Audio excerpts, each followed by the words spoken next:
Selamat pagi teman-teman semua. Saya di sini perwakilan kelompok 2 akan membagikan hasil makalah kelompok kami dengan judul Acupressure pada pasien hipertensi. Nama kelompoknya saya di sini sebagai Lilis Agustini, ada Suharwati, Sukleni Adelina, Rahayu Febrianti, dan Reni Oktaviani. Awalnya saya akan menjelaskan tentang hipertensi. Hipertensi adalah sama dengan tekanan darah tinggi, yaitu gangguan pada sistem sirkulasi darah yang ditandai dengan tekanan darah yang melebihi batas normal. Suatu kondisi ketika tekanan darah sistolik di atas 140 mm air raksa dan diastolik di atas 90 mm air raksa. Penanganan farmakologis dari hipertensi bisa dari obat yang non farmakologis, yaitu dengan akupressure hipertensi. Tujuannya sama, untuk menurunkan tekanan darah dalam tubuh manusia. Akupressure yaitu suatu bentuk fisioterapi dengan memberikan pijatan dan stimulasi pada titik atau titik-titik tertentu pada tubuh. Akupressure dilakukan dengan cara menekan atau memberikan getaran selama 15-20 detik pada setiap tempat atau titik yang dimaksud. Akupressure pada hipertensi ini merupakan terapi komplementer non farmakologis. Dilakukannya itu dengan memberikan tekanan menggunakan jari, telapak tangan, atau alat tumpul pada titik-titik akupuntur tertentu yang berhubungan dengan regulasi sistem kardiovaskuler. Tujuannya yang pertama menurunkan darah tinggi, yang kedua memperbaiki sirkulasi, yang ketiga menyeimbangkan sistem saraf otonom, yang keempat mengurangi stres dan ketegangan yang menjadi faktor resiko terjadinya hipertensi. Kemudian ada titik-titik acupressure yang pada hipertensi. Yang pertama ada LI11, lokasinya di lipatan siku sisi luar. Manfaatnya menurunkan tekanan darah, meredamkan panas tubuh, dan menenangkan. Yang kedua ada ST36, lokasinya sekitar 3 jari di bawah tempurung kaki lutut di sisi luar tulang kering. Manfaatnya meningkatkan sirkulasi darah, memperkuat energi tubuh, menurunkan hipertensi. Yang ketiga PC6, lokasinya di 3 jari di atas pergelangan tangan bagian dalam di antara 2 tendon. Manfaatnya menenangkan jantung, mengurangi stres, dan membantu menurunkan tekanan darah. Yang keempat ada LV3 atau Tai Chong, lokasinya di punggung kaki antara ibu jari dan jari kedua. Manfaatnya menyeimbangkan fungsi hati, mengurangi stres dan emosi, menurunkan tekanan darah. Yang kelima ada GB20, yaitu lokasinya di bawah tulang tengkorak, dilakukan otot leher belakang atau di tengkuk. Yang ke 6 ada KI3, lokasinya di pergelangan kaki bagian dalam, di cekungan antara tulang pergelangan dan tendon Achilles. Manfaatnya menyehatkan ginjal, membantu regulasi cairan dan tekanan darah.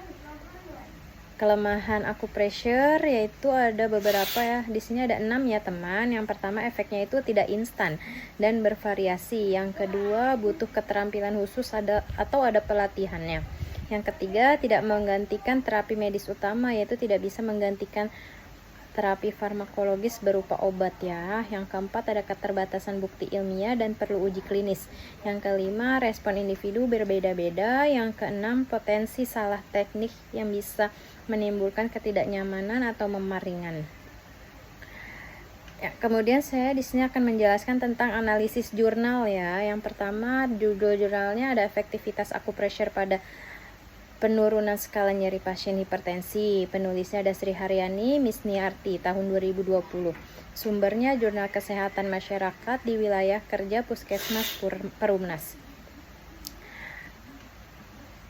Aspek telaah jurnalnya yang pertama di sini ada jenis terapi komplementer, kekuatannya, efektivitas akupressure terhadap skala nyeri pasien hipertensi. Kelemahannya tidak dijelaskan, variasi teknik akupressure yang digunakan secara spesifik. Yang kedua ada kondisi pasien. Kekuatannya, usia untuk kelompok intervensi berada pada rentang 17-70 tahun dan pada kelompok kontrol rata-rata usia 40 tahun. Kelemahannya tidak menjelaskan secara spesifik nyeri apa yang ditimbulkan dari gejala hipertensi. Yang ketiga ada desain dan metode metodologi. Kekuatannya yaitu menggunakan kuasi eksperimen dengan besar sampel 55 responden dengan intervensi pre-post intervensi acupressure. Kelemahannya durasi intervensi tidak dicantumkan. Yang keempat ada instrumen dan indikator efektivitas. Kekuatannya instrumen yang digunakan ada dua. Instrumen A berupa karakteristik responden yang dibuat oleh peneliti, dan instrumen B untuk mengukur skala nyeri yang menggunakan skala numerik dengan metode PQRST serta SOP untuk melakukan tindakan acupressure. Kelemahannya tidak ada pengukuran biomarker fisiologis. Lalu selanjutnya ada hasil penelitian. Kekuatannya penurunan signifikan skor mengurangi nyeri pada hipertensi, p-value 0,001. Ada perbedaan dengan nilai p-value lebih besar A sama dengan 0,05. Kelemahannya efek tidak diukur atau jangka pendek atau jangka panjang. Kemudian ada pembahasan yaitu hasil penunjukan nilai p-value 0,001 yang berarti bahwa terapi acupressure dapat menurunkan skala nyeri pada pasien hipertensi. Kelemahannya tidak ada perbedaan karakteristik responden antara kelompok intervensi atau kelompok kontrol. Kesimpulan efektivitas, kekuatannya tindakan acupressure efektif untuk menurunkan nyeri kepala pada klien hipertensi. Kelemahannya efektivitas jangka panjang belum dapat dipastikan. Kemudian ada keterbatasan penelitian, kekuatannya sampel cukup besar tetapi hanya dari satu pusat kesehatan. Kelemahannya generalisasi terbatas ya. Kemudian ada implikasi praktis, kekuatannya bisa dijadikan terapi komplementer tambahan pada pasien dengan nyeri karena hipertensi. Kelemahannya masih perlu penelitian multisenter dan jangka panjang. Analisis jurnal yang kedua, judulnya terapi acupressure menurunkan tekanan darah pasien hipertensi. Penulisnya ada Arfian Sukmadi, Laode Alifariki, Ida Mardia, Arvini Kasman, Heri Fiatno, Jesiagan. Tahun 2021, sumber Journal of Complementary Medicine. Analisis jurnalnya yang pertama ada jenis terapi komplementer, kekuatannya efek terapi acupressure secara umum pada sistem tubuh dan penurunan tekanan darah secara khusus. Kelemahannya tidak jelaskan variasi teknik acupressure yang digunakan. Kondisi pasiennya, pasien dengan kriteria tidak mengalami cemas sedang berat, rutin mengkonsumsi obat antihipertensi, IMT normal, usia elderly 60-74 tahun, pasien yang kurus, pasien hamil muda. Kelemahannya tidak membahas komorbiditas pasien yang mungkin mempengaruhi hasil. Ada lagi desain dan metodologi. Sampel dalam penelitian ini melibatkan pasien hipertensi sebanyak 15 orang yang ditentukan secara purposive sampling. Kelemahannya durasi intervensi tidak dicantumkan. Yang keempat ada instrumen dan indikator efektivitas. Kekuatannya data diolah dan dianalisis menggunakan uji paired t-test pada batas kemaknaan alfa 0,05. Kelemahannya tidak ada pengukuran biomarker fisiologis. Lalu ada hasil penelitian, ada pengaruh pemberian terapi acupressure terhadap tekanan darah sistolik pada pasien hipertensi.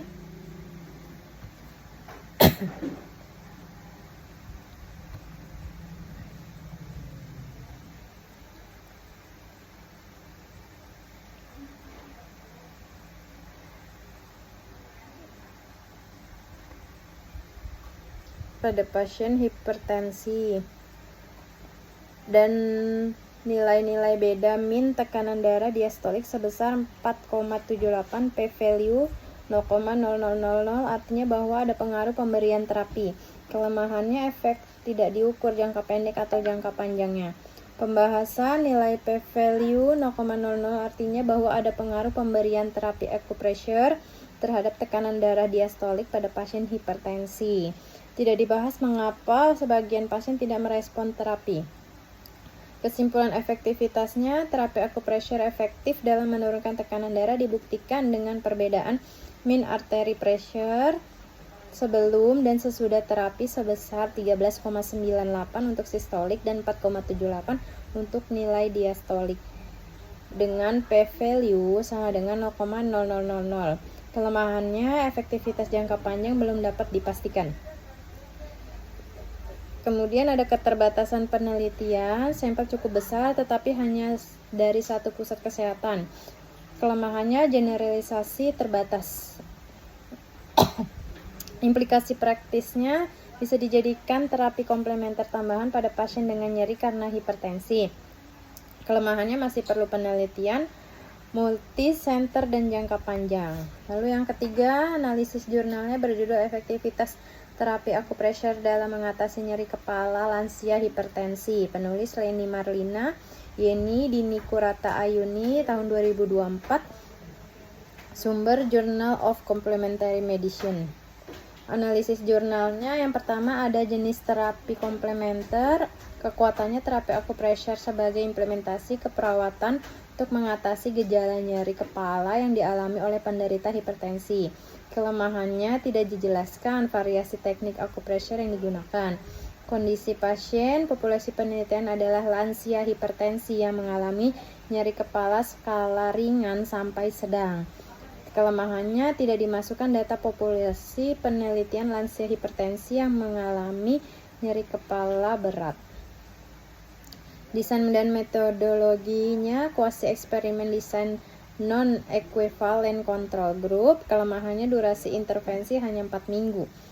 Instrumen dan indikator efektivitas, kekuatannya penilaian nyeri menggunakan numerical pain rating scale atau NPRS, dan analisis bivariat menggunakan uji T independent sample T-test. Kelemahannya, tidak ada pengukuran biomarker fisiologis.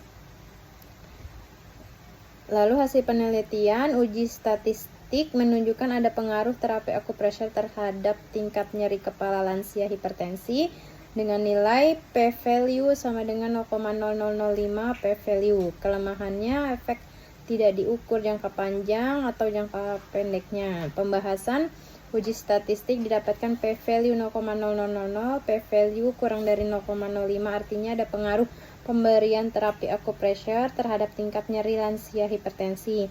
Kelemahannya tidak dibahas mengapa sebagian pasien tidak merespon terapi.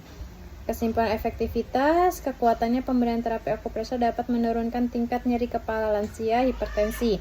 Kelemahannya, efektivitas jangka panjang belum dapat dipastikan. Keterbatasan penelitian, sampel cukup besar tetapi hanya dari satu pusat kesehatan. Kelemahannya, generalisasi masih terbatas.